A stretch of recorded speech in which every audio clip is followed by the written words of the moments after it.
চলতো, মানে মাস্তানি সেলামি দাবি করতো, আর যদি সেই সেলামি কেউ না দিতে চাইতো তাকে হুমকি দেওয়া হতো, এমনকি কৃষকদের জমিও জোর করে দখল করা হতো। এই জমিগুলো চাষের জমি ছিল, চাষের জমি এখন ওর ভাইয়ের নামে হয়ে গেছে।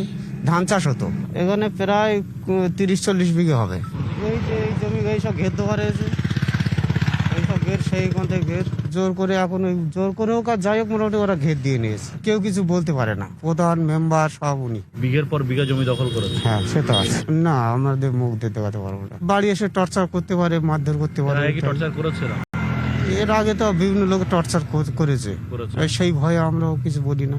লটারি বিক্রি করলে একটা মাসে মাসে 1000 হোক 1200 হোক একটা টাকা কাউন্টারে দিতে হয়। সেই কাউন্টারওয়ালার কাছে আমরা কৈফিয়ত করলে বলে যে ওই সাধারণ ভাইয়ের দিতে হবে মোস্তানি সালামি না দিলে টেকানের টিকিট বিক্রি করা যাবে না। মাসে হিসাব করলে একটা টেবিল থেকে পড়ে যায় 1000 থেকে 1200 টাকা করে। তা সব মিলিয়ে অন্তত 70-80টা হবে। না দিলে ওই সব ছেলেপুলে পাঠিয়ে দেয়, দিয়ে টেবিল ভাঙচুর করে, বন্ধ করে, চলো ভাই ডেকেছে, এরকম করে একটা হুমকি দেয়। ভাই বলতে সাজান শেখ।